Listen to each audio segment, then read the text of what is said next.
Muito boa tarde, meus amigos. Já estamos no ar, são 14 horas desta quinta-feira, 9 de abril de 2020.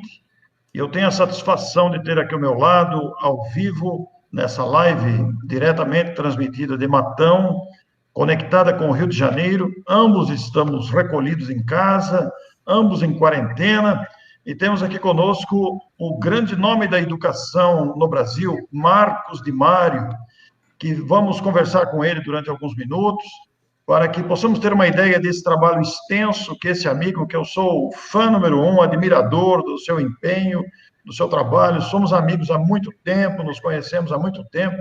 Marcos já esteve aqui em Matão, já participamos de vários eventos juntos, e é uma satisfação, Marcos, recebê-lo aqui na nossa sala de entrevista nesta tarde.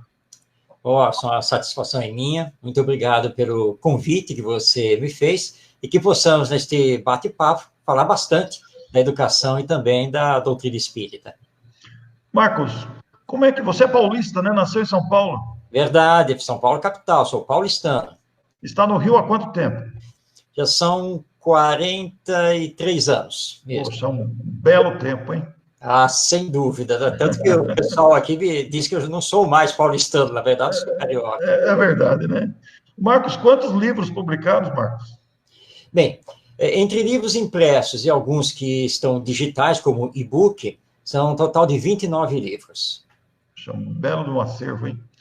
Marcos, como é que surgiu o seu interesse por esse tema tão abrangente, tão necessário, que é a educação em toda a sua abrangência mesmo? De onde veio o seu interesse por este tema, Marcos? Bom, eu sempre tive interesse pelo tema, mas ele despertou, na verdade, aqui no Rio de Janeiro, que eu cheguei mais ou menos no final de 1977, e quando eu tive o contato com as favelas, que mexeu muito comigo, porque aqui no Rio de Janeiro realmente isso impressiona. E, mesmo assim, eu ia continuar meu curso de administração de empresas, estava transferindo a matrícula de São Paulo para o Rio, mas aí eu achei que não era aquilo, que eu precisava entrar pelo campo da educação, e eu tenho que agradecer muito a um grande companheiro do movimento espírita, que é o Júlio César de Sarroris. O Júlio ia fazer uma palestra sobre Allan Kardec, mas ele focou o professor Denis Arrivai. Aquilo mexeu muito comigo. E então, em 1979, eu criei a Instituição Espírita Pedro de Camargo, me voltei, então, para a educação na favela da Vila Cruzeiro, que fica no Complexo do Alemão, aqui no Rio de Janeiro, e abandonei a administração e mergulhei para fazer o curso de pedagogia. E aí nunca mais larguei essa área da educação. Você é espírita de infância, Marcos? Ah, sim, né? Como muitos dizem, né, que eu sou espírita de berço. Meus pais já eram espíritas, minha avó, por parte de mãe, também. Então, eu com muita naturalidade conheci a doutrina e comecei a frequentar o centro espírita. Você disse na resposta anterior que você fundou uma instituição espírita Pedro de Camargo.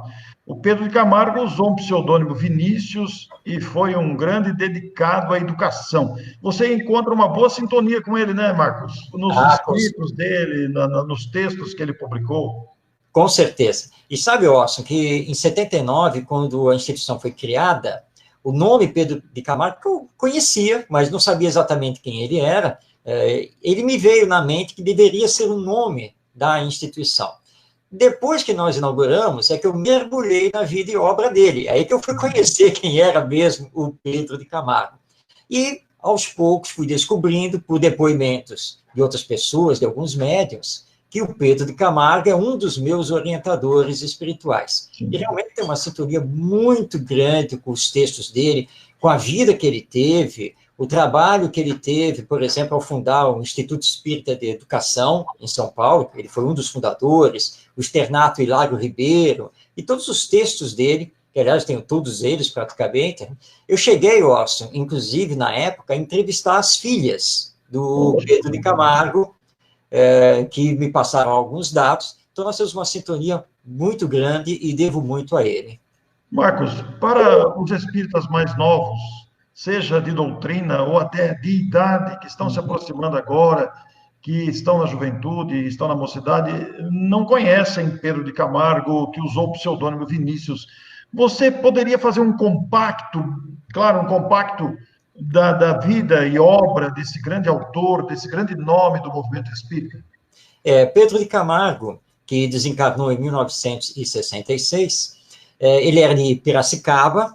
Aliás, tive o prazer já de fazer palestra no centro espírita que ele frequentava lá em Piracicaba, e ele se mudou para São Paulo, capital, fez parte de todo o movimento espírita que criou a USE, a União das Sociedades Espíritas do Estado de São Paulo. Agora, uma curiosidade é que o Pedro de Camargo, ou Vinícius, ele nunca foi formado em educação. Ele foi comerciante, na verdade, a vida toda dele. E tinha uma ligação muito grande com o Evangelho.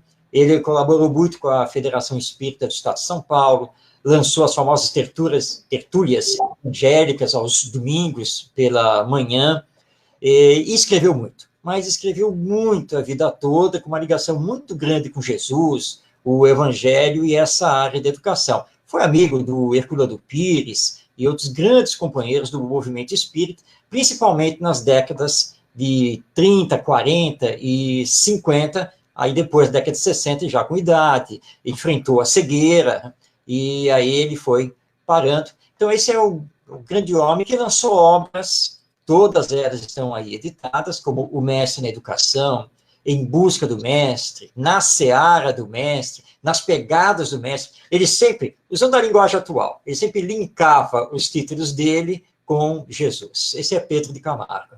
Pedro de Camargo. Você sabe, Marcos, que o meu pai, Roberto Pascoal Carrara, assistiu palestra de Pedro de Camargo ou Vinícius na sede da Maria Paula, ali, da Federação Espírita do Estado de São Paulo. Meu pai sempre dizia da qualidade das suas palestras doutrinárias, educativas que ele fazia ali na Federação. Isso foi uma lembrança que eu guardo, que meu pai sempre me citava isso. Ô Marcos, e nesse empenho no caminho da educação, você, que sempre se dedicou a essa área, você chegou a fundar o Instituto Brasileiro de Educação Moral. Fale sobre ele, Marcos.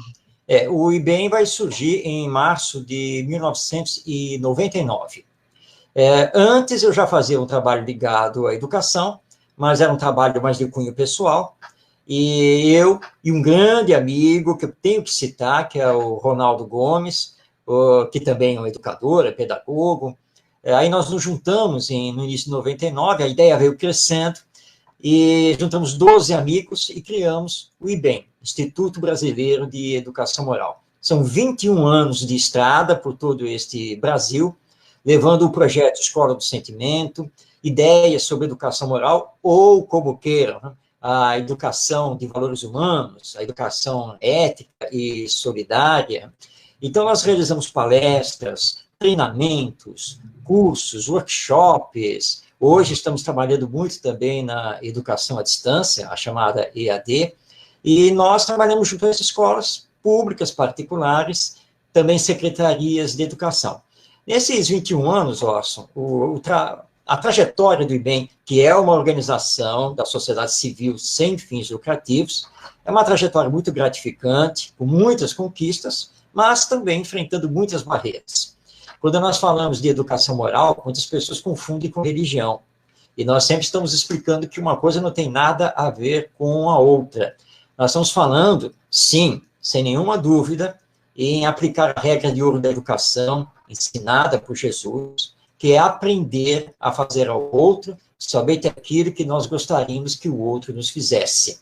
Mas isso está vinculado à educação, não necessariamente à religião. Então, o IBEM é uma ONG que não trabalha nenhum lado, nenhuma vertente religiosa, embora seus diretores, colaboradores, em grande maioria, sejam espíritas, mas nós trabalhamos com os professores que são laicos, que são de outras religiões, então nós trabalhamos a educação. E trabalhamos muito projeto da Escola do Sentimento, que é uma escola inovadora. Aliás, nós fazemos parte desse movimento de inovação da educação brasileira. Então, o IBEM é isso, é uma ONG que se dedica a levar projetos educacionais, capacitação para os professores. Nós temos uma parceria com o Centro Educacional Conhecer, da cidade de Leopoldina, em Minas Gerais, que é uma escola reconhecida pelo Ministério da Educação como escola inovadora e transformadora. Então, e tem muito material, basta acessar na internet. O site é www.ibemeduca.com.br. É só acessar o site e vai encontrar um mundo pedagógico inovador.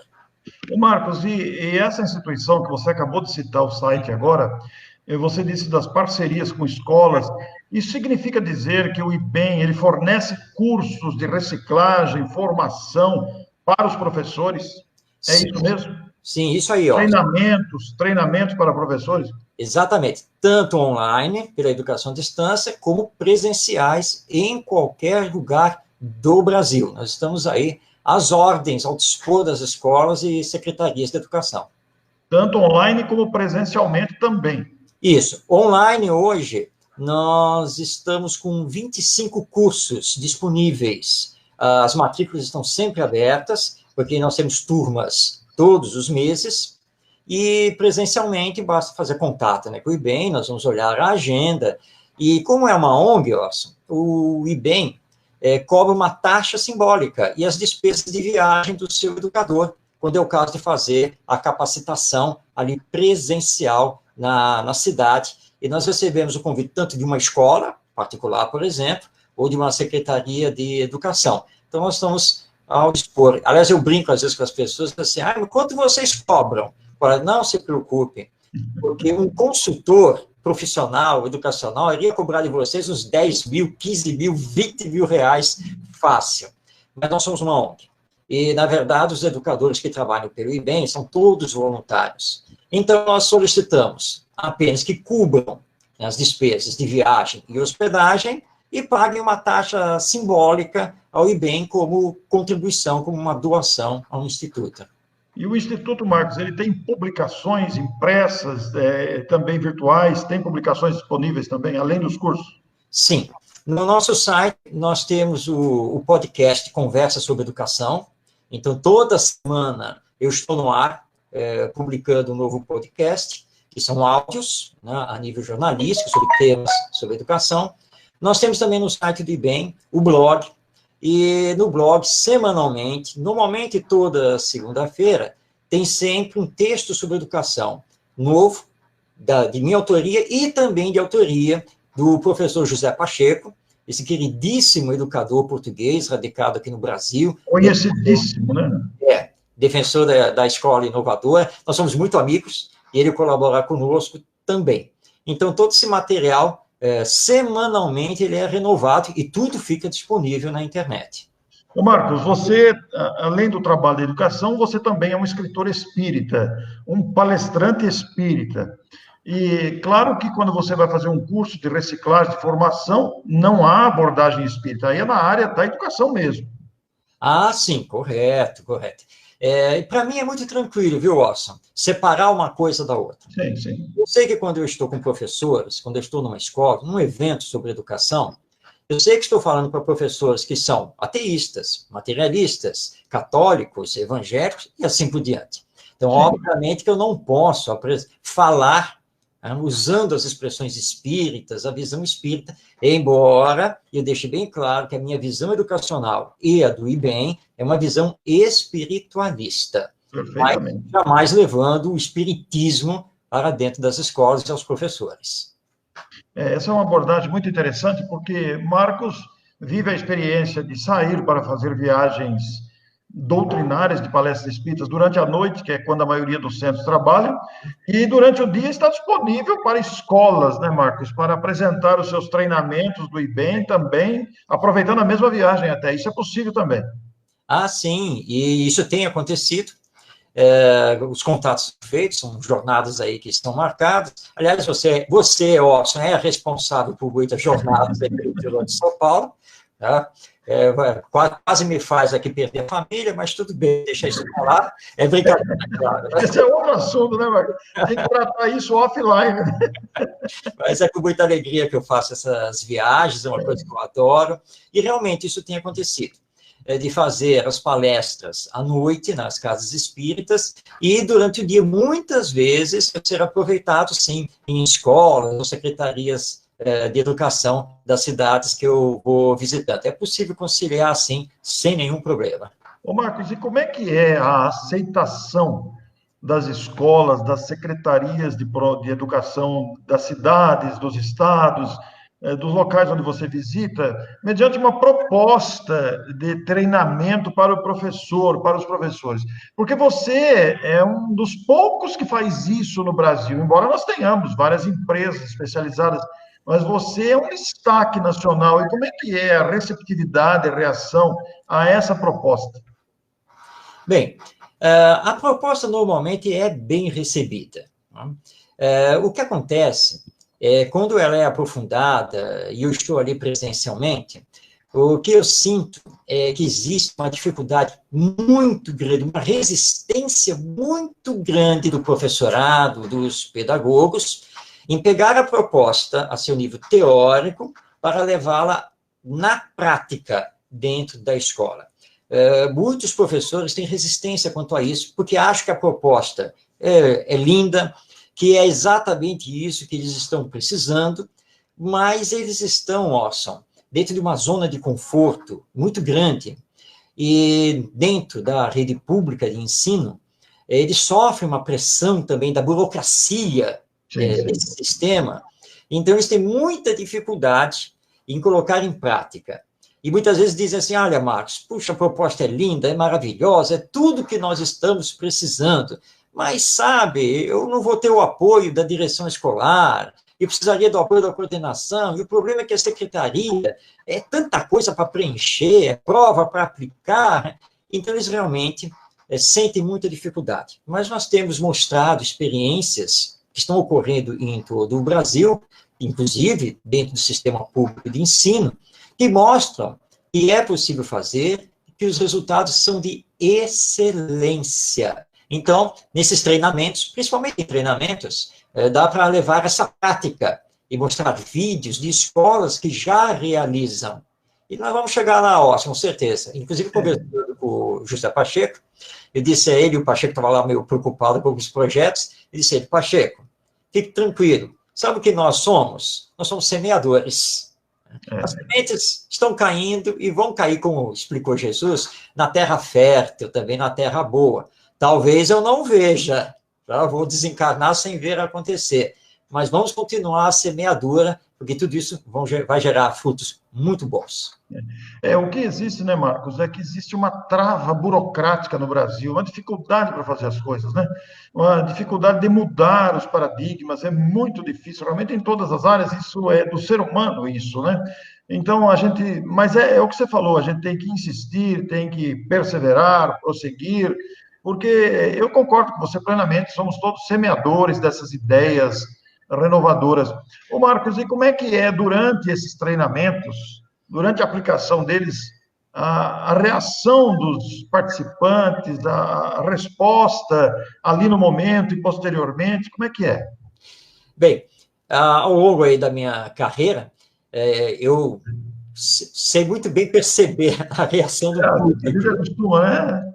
E, sabe, Orson, a reação é muito positiva. Você vê os olhos brilharem quando nós começamos a mostrar o projeto, e quando fazemos determinadas dinâmicas com eles, né, eles realmente ficam maravilhados. Mas é como você muito bem colocou. A questão é sair do treinamento, ir para a escola e enfrentar aquele paradigma e saber que vai ter que transformar. As resistências são muito grandes. Mas eu sempre digo a eles, olha, mas você dentro da sala de aula, que aliás você pode transformar e acabar com essas coisas de sala de aula, para ser um espaço de aprendizagem coletiva, mas dentro da sala de aula você pode fazer muita coisa diferente.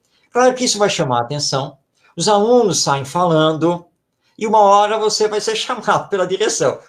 O que você está fazendo naquela sala, naquelas turmas? Aí é a hora de você começar a explicar que você está transformando, sem deixar de seguir o currículo, sem deixar de aplicar a prova, de dar a nota, e vai por aí afora, que é essa burocracia toda que nós temos.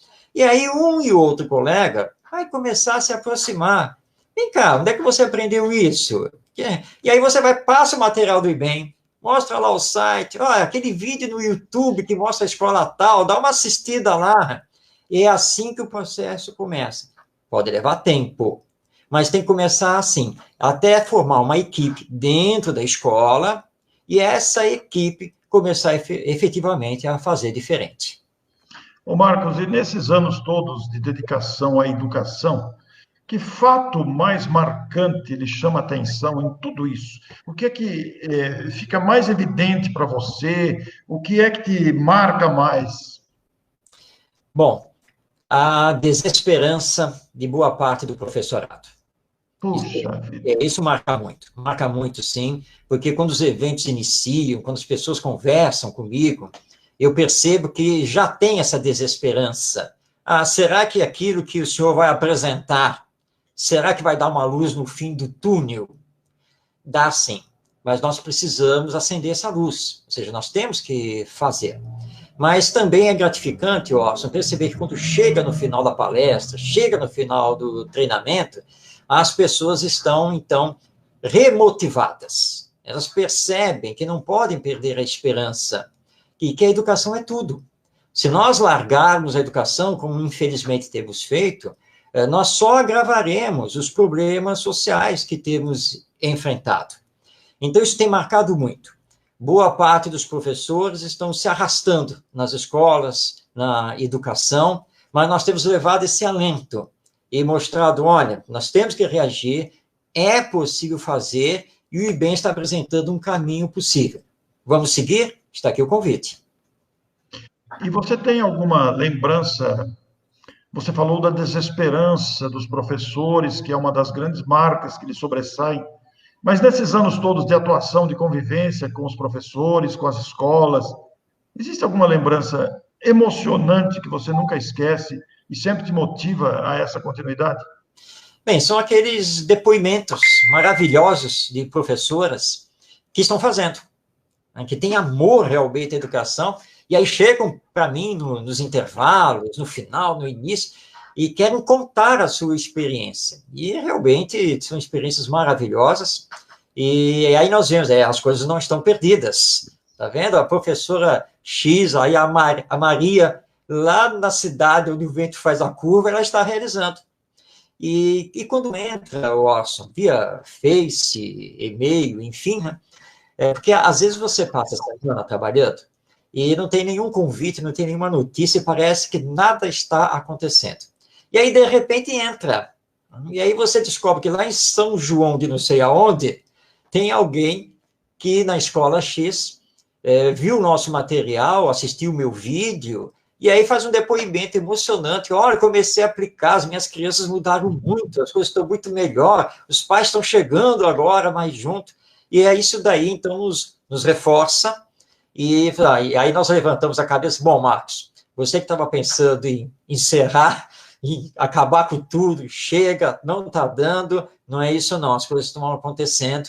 E Jesus não desistiu, né? Então, e nem eu posso desistir. Então, esses depoimentos, são muito importantes, porque nos aquecem afetivamente, e aí mostram que realmente nós temos que continuar, que esse é o caminho. Ô Marcos, e atuando nessa área de educação, você naturalmente deve receber muitos questionamentos, muitas perguntas, né? Isso continua, as pessoas trazem questionamentos, perguntas, querendo orientações de como agir, de como proceder. Isso acontece com frequência? Isso é o tempo todo, acontece com muita frequência. Que os professores, sabe, Orson, eles estão muito atrás da receita do bolo.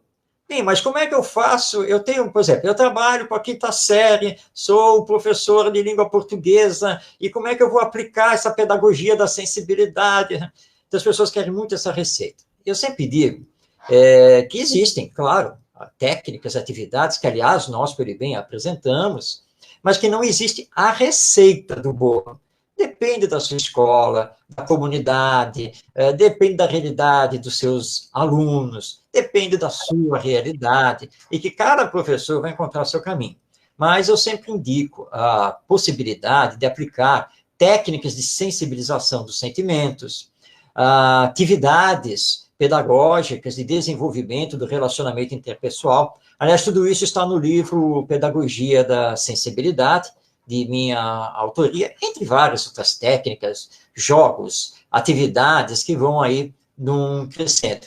E eu sempre digo, olha, faça os cursos do IBEM, né? Se capacite, e você vai encontrar o seu caminho. Mas isso é normal, viu, Watson? Seja online ou presencialmente, tem sempre pessoas fazendo perguntas e sempre querendo esse como. E nós, na medida do possível, vamos, então, estimulando os próprios professores a encontrar o seu caminho.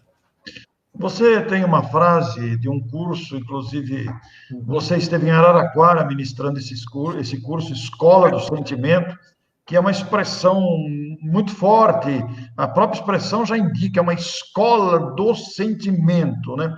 Mas como seria isso na prática, Marcos? Uma escola de sensibilização, como é isso na prática, nesse relacionamento aluno-professor, pai, filho, etc.?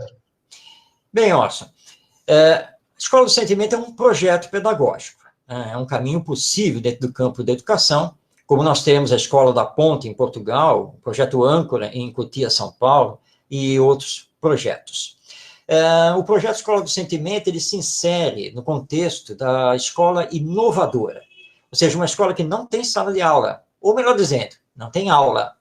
Na verdade, os alunos trabalham em grupos de pesquisa, elaborando projetos e procurando o próprio conhecimento. O professor, ele passa a ser o orientador e facilitador do processo. Todos os espaços da escola são considerados espaços de convivência, de ensinos e de aprendizagens. E hoje nós trabalhamos com o conceito da comunidade de aprendizagem. Ou seja, a escola, ela não se encerra em si mesma. Ela tem que estar integrada com a família e também com a comunidade do seu entorno, com o bairro, por exemplo, onde ela se situa. É uma escola de portas abertas, uma escola com música ambiente, todo mundo pode pesquisar, onde o celular não é proibido, porque ele é também um instrumento que pode ser utilizado pedagogicamente, e onde a base dessa educação é o amor. Então, a Escola do Sentimento é um projeto que faz com que professores, alunos, pais, agentes comunitários trabalhem integrados para o desenvolvimento integral, harmônico da inteligência e também dos sentimentos, ou das virtudes, ou qualidades morais.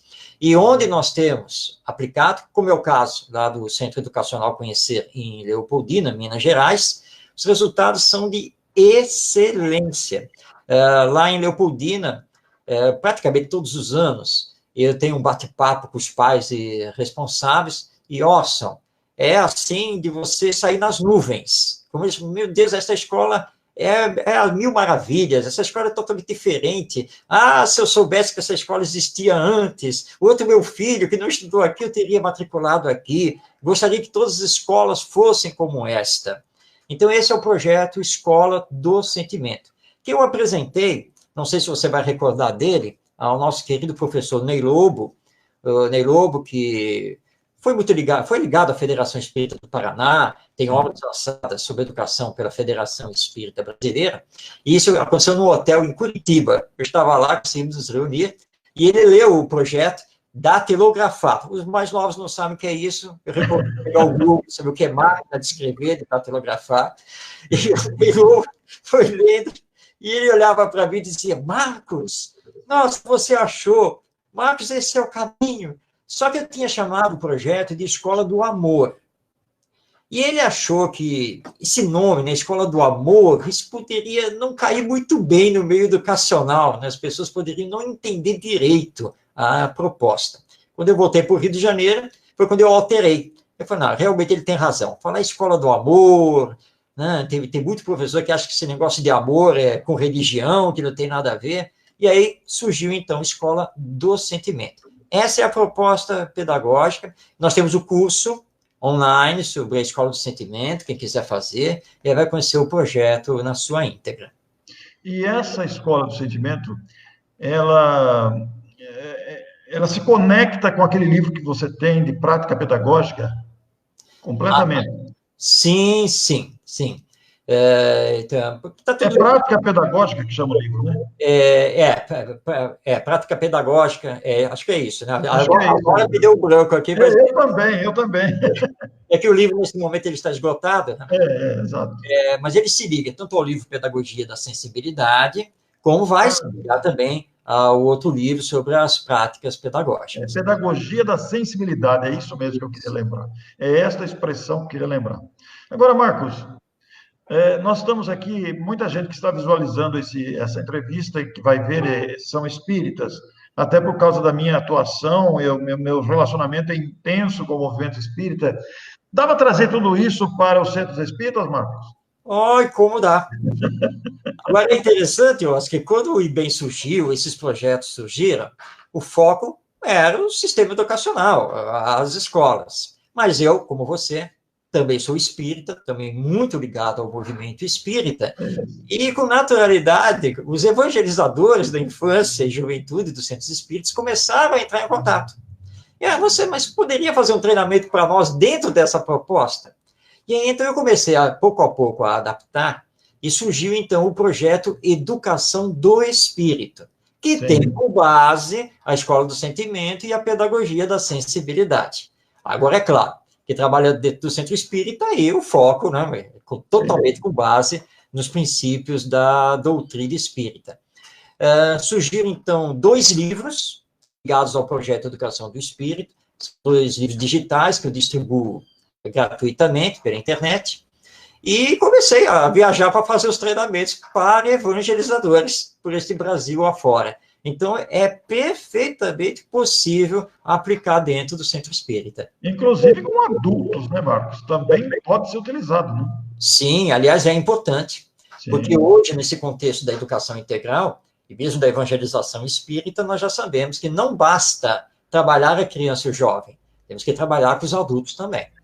Sim. Ô, Marcos, e antes da pandemia, porque agora nós estamos no recolhimento, no isolamento social, mas antes da pandemia, vamos ver como é que vai ser depois, né? Vamos ver como é que a humanidade vai se comportar. Parece que o mundo não vai ser mais o mesmo depois dessa experiência, né? Mas antes da pandemia, nós nos encontrávamos em humanidade numa situação muito agravada de egoísmo, né, Marcos? Muito agravada de agressividade, de apegos, etc. e tal. Marcos, todo esse processo que causa tanto sofrimento, tanta decepção, tanta dor, tanta disputa, tudo isso vem do desprezo pela educação, isso vem pela omissão quanto a esse papel fundamental de todos nós. Bem, na base de tudo isso, nós temos primeiramente o egoísmo e o orgulho que ainda nos caracterizam. Os espíritos superiores são muito claros ao nos dizer que essas são as 2 grandes chagas da humanidade. E delas, nós vamos ter também a indiferença. Porque aquele que é egoísta, aquele que é orgulhoso, que só pensa em si, nos seus interesses, nos seus grupos afins, ele não entende o que seja solidariedade, caridade. Então, a dor alheia, para ele, não tem significado, desde que não o atinja. Nós deixamos que isso crescesse, e muito, por descurarmos, então, da educação moral que os espíritos superiores e Allan Kardec tanto defendem, que é essa educação que desenvolve bons hábitos, a educação que corrige as más tendências que, porventura, o espírito esteja trazendo. Essa educação que nos leva ao autoconhecimento e também à nossa autoeducação. Eu tenho dito, Orson, que nós precisamos mudar de profissão, porque nós somos fiscais da vida alheia. Só que nós precisamos ser fiscais da nossa própria vida. Eu não tenho que falar para você o que você tem que mudar em si. Eu tenho que focar em mim, o que eu preciso mudar em mim, ainda me transformar. Quando nós entendermos isso, a educação, que hoje está em segundo plano, hoje ela está confundida com o ensino, então a educação vai ser a nossa prioridade. Não há, Orson, como mudar a humanidade se nós não mudarmos, se nós não nos transformarmos. Ou seja, se eu não me transformar num homem de bem, não adianta querer que os outros sejam homens de bem, porque a maior força da educação, sem nenhuma dúvida, é o exemplo. Então, nós precisamos eleger a educação como base da sociedade, como nosso foco principal, mas não só a educação que vai dar conhecimento, não é só a educação que vai nos levar a mais tecnologias, a sermos mais inteligentes, mas é a educação dos sentimentos, é a educação moral, com base nos ensinos do nosso Mestre Jesus. Quando finalmente nós tomarmos esse caminho, temos certeza que nós vamos sair do mundo de expiações e provas para sermos, efetivamente, o mundo de regeneração, onde o bem vai predominar sobre o mal. Esse é o grande trabalho que nós temos ainda pela frente, para o qual o Espiritismo vai dar, está dando, uma grande contribuição. Marcos, você acabou de lançar um livro, né? Saiu um livro novo agora. Eu vi a publicidade aqui em Matão, foi lançado aqui pela Casa Editora Clarim, e você fez um livro de perguntas, são 100 perguntas sobre a reencarnação. Eu também tenho um livro sobre reencarnação, é um assunto fascinante esse, né, Marcos? É verdade. Você vai dizer o que é, para que serve, e como é que foi, Marcos, que surgiu essa obra? Bem, o Reencarnação, ele surgiu depois do livro Mediunidade, mas ele está muito ligado, porque o livro Mediunidade estava na Bienal Internacional do Livro do Rio de Janeiro, e na época, a editora, a responsável, a gerente, estava conversando comigo e disse assim: Marcos, tem muita gente entrando aqui no estande e fazendo 1000 perguntas, né? Querendo saber o que o Espiritismo explica. É sobre mediunidade, é sobre reencarnação, é isso ou aquilo. Mas principalmente mediunidade. Você não quer escrever um livro sobre isso? Mas, olha, tem que ser um livro assim para o povão. Né? Um livro para as pessoas entenderem o que seja. Eu lancei, então, no Facebook e pedi: olha, gente, façam perguntas, quais são as suas dúvidas? E aí surgiu de tudo. Eu fiz alguns complementos. Então, primeiro surgiu o livro Mediunidade e Obsessão, também nessa base de perguntas e respostas. E aí, você veio o tema reencarnação, porque não adianta, tem que ligar uma coisa com a outra. Você fala de mediunidade, você está falando da alma imortal, na ação dos espíritos sobre a matéria, influência do pensamento, e acaba ligando com a reencarnação, porque a obsessão tem a ver com perseguições que vêm ligadas a nossas existências passadas. E aí eu fiz o mesmo esquema, tá? Coletar perguntas sobre reencarnação, e aí, na sequência, respondê-las. E chegamos, na verdade, eu tinha chegado a 90, mas o seu filho, o Cássio, falou assim: não, eu vou completar para 100. Aí ele me obrigou a responder mais 10 perguntas, e completei o livro, que saiu agora pelo Clarim, que é Reencarnação, o que é, quais suas consequências, e que é um livro para todos os estudiosos, mas que eu pensei principalmente para as pessoas ainda leigas, que ouvem falar de reencarnação, mas não sabem exatamente o que seja. Então, agora está aí o livro disponível, aí pela Casa Editora, o Clarim. E dessas perguntas, Marcos, que são 100, talvez você nem se lembre, mas apenas para reforçar, o livro já está disponível. Eu também não vi o livro ainda, eu só vi a publicidade do livro, né? Mas qual a pergunta mais esdrúxula que surgiu nesses questionamentos todos? A mais engraçada, ou a mais emocionante, a mais inteligente? O que você gostaria de destacar nesse montoado de perguntas? Bem, o livro surgiu com a pergunta base, que é: o que é reencarnação? A gente começou logo por aí, né, que é a pergunta que todo mundo faz. Agora, teve uma que, na verdade, a elaboração até foi minha, porque uma vez, numa festa de aniversário de uma companheira espírita, nós estávamos numa rodinha de conversa e estávamos falando sobre a reencarnação. E, se não me engano, era tio dela, um senhor, se virou para nós e disse: olha, estou ouvindo vocês falarem dessa coisa aí de reencarnação. Eu não acredito. Isso é uma balela. Isso não existe. Aí eu olhei para ele e disse: olha, tudo bem. Vamos pegar a reencarnação só como uma hipótese? Talvez. Então, vamos dizer assim: o senhor não acha que, se a reencarnação existisse, se a reencarnação fosse uma verdade, o senhor não acha, então, que ela responderia muitas coisas da vida humana? Aí ele parou, olhou assim, coçou a cabeça e disse: bom, isso é, se a reencarnação existisse, Ah, sem dúvida, ela responderia muitas coisas. Então, tá bom, foi um prazer conversar com o senhor. Fico com Deus. E eu transformei o diálogo também numa pergunta, porque foi muito interessante, né? Mas o Espiritismo prova a reencarnação? Qual é a prova que você pode dar?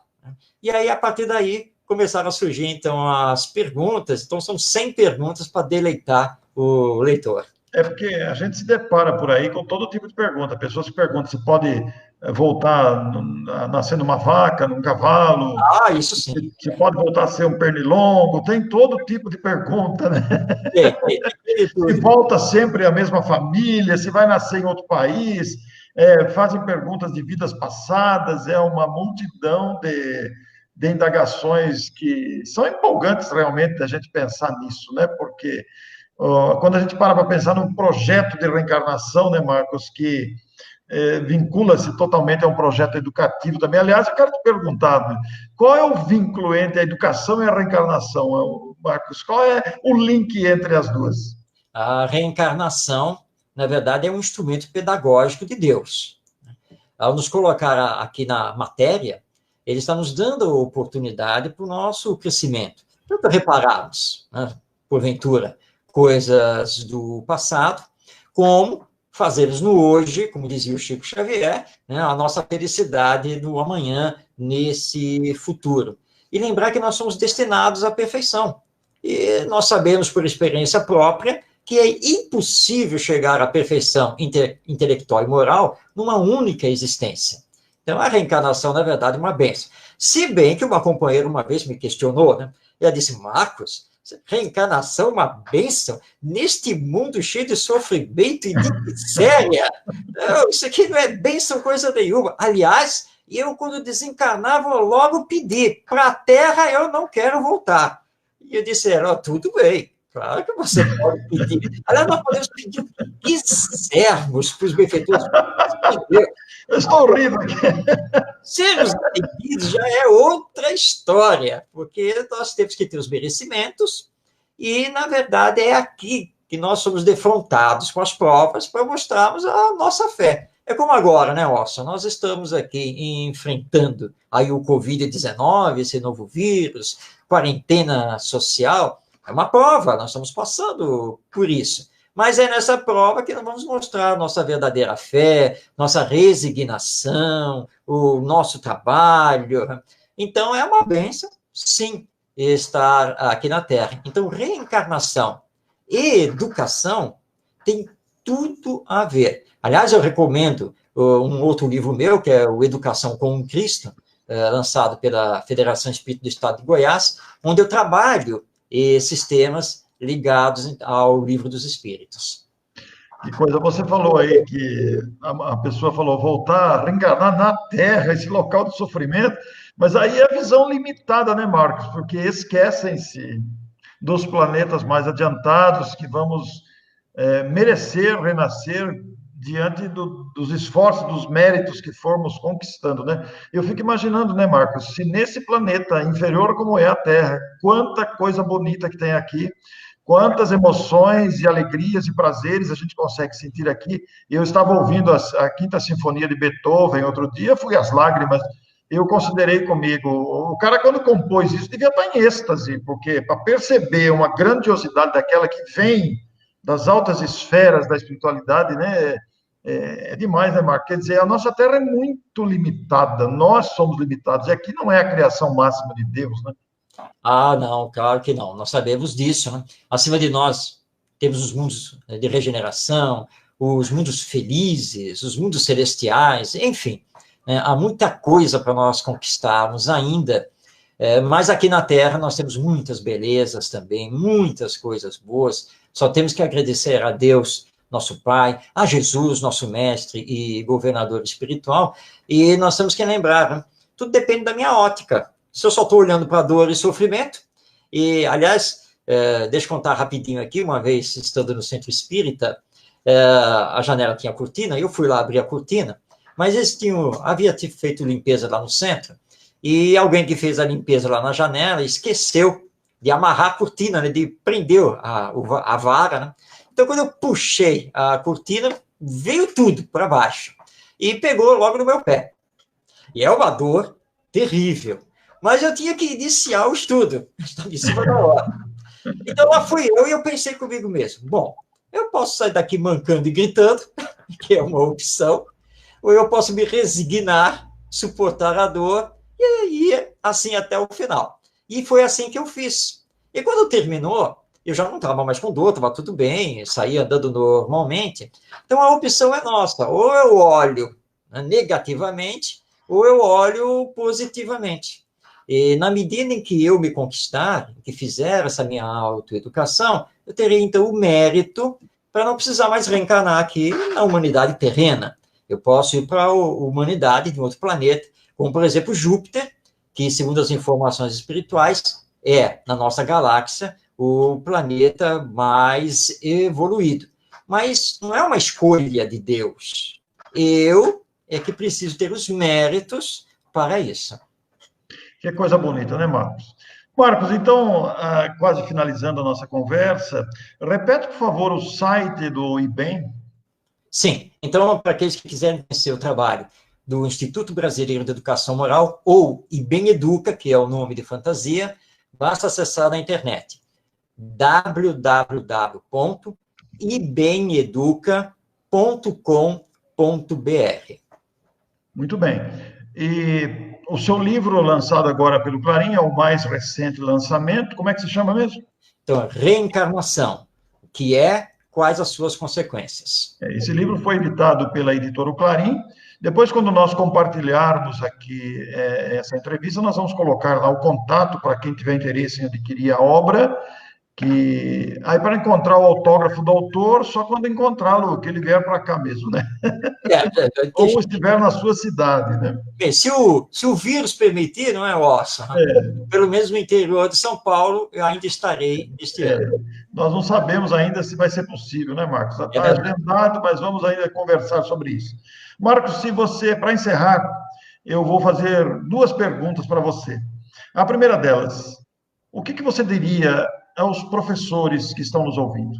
Do seu coração, da sua experiência, da sua dedicação. Amem a educação.